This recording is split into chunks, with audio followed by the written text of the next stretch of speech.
If you're a mid-level to C-suite leader who wants to own your growth and figure out your next small, brave move to achieve your leadership goals, you are in the right place.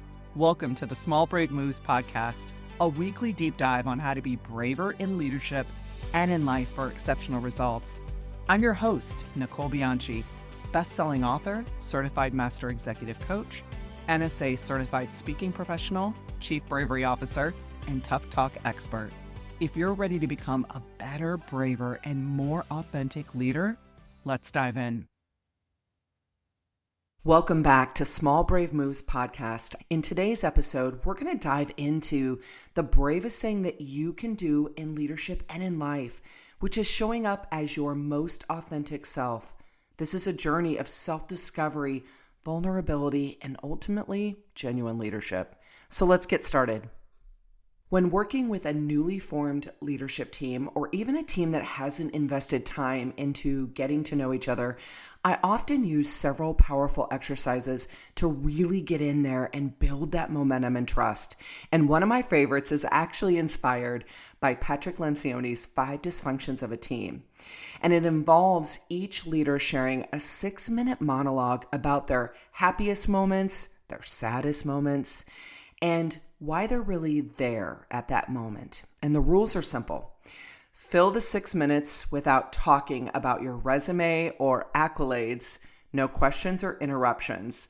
And this exercise often starts with panic, this nervous laughter, but the results are profound, and here's why.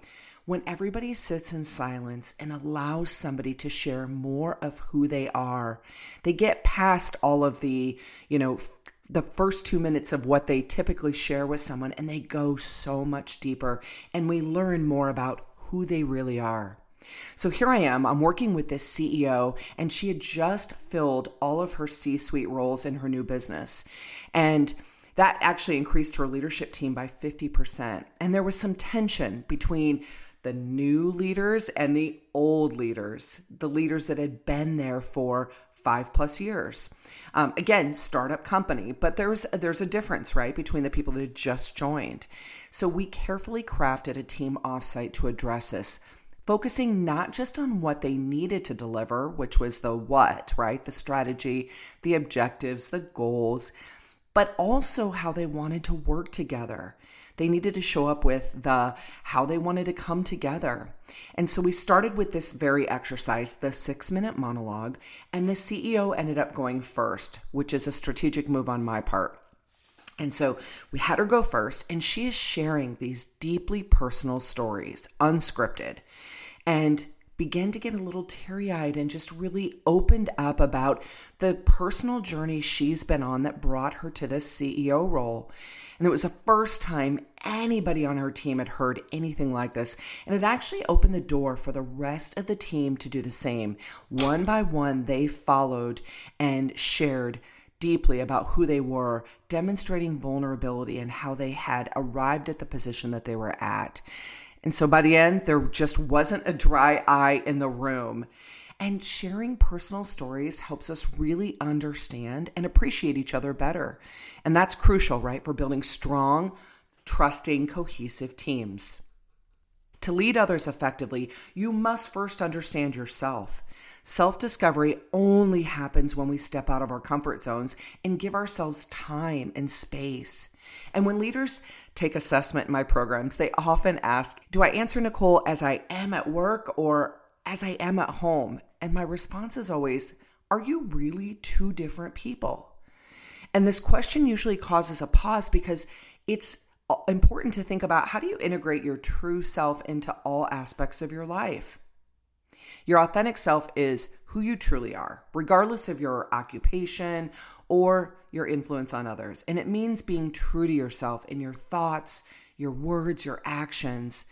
Listen, we all strive to fit in, to be successful and find friendships, but true authenticity means not caring about what others think and living according to your values, which need to be set very intentionally by you and not others. In our society, superficiality and perfection are often valued over authenticity. And we're told that success is defined by material possessions rather than how well we live our values. So how do we really stay authentic in a world that consistently and constantly pressures us to be someone else? Well, as leaders, it's crucial not only to show up as our most authentic selves, but also to create an environment where our teams can be authentic too. Listen, we role model it, they will follow. And I remember facilitating a leadership program where a manager was addressing a team member's lateness, and he was strictly sticking to the facts. But I asked him, what are you most curious about right now, given this situation and this conversation you have to have?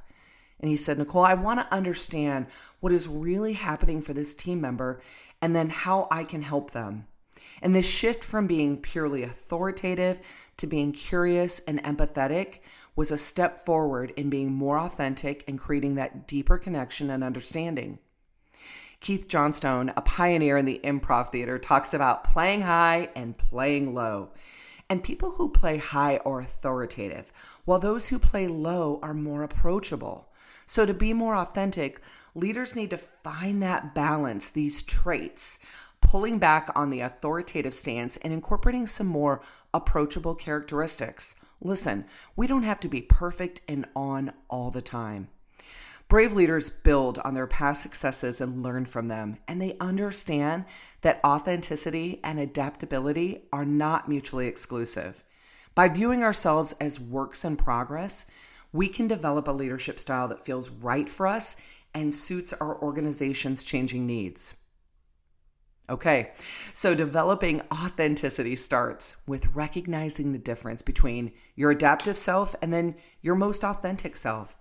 And that adaptive self helps you navigate difficult times, while the authentic self keeps you true and self-confident.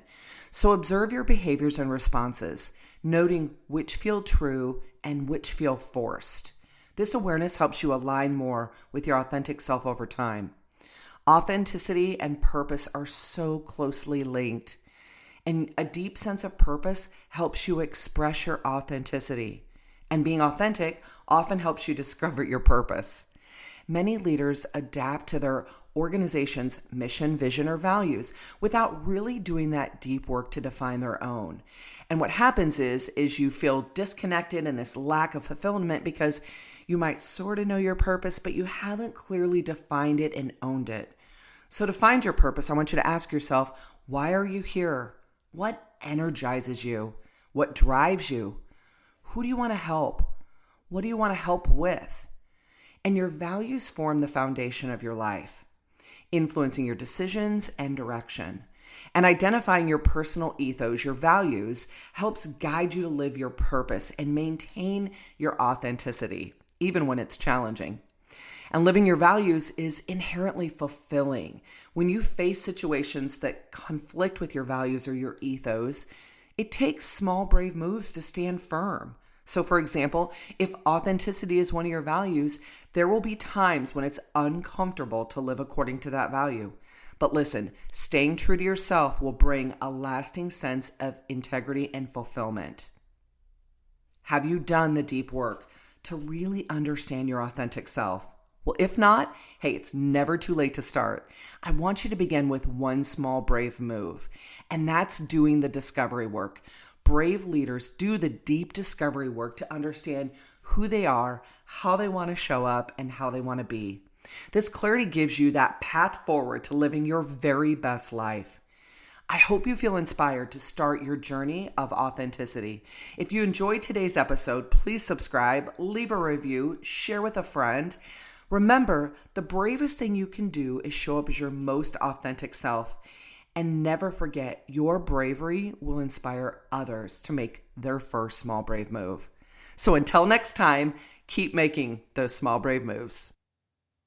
Thank you for joining me for this episode of the Small Brave Moves podcast. If you're wanting to take this work even deeper, I'm here to help.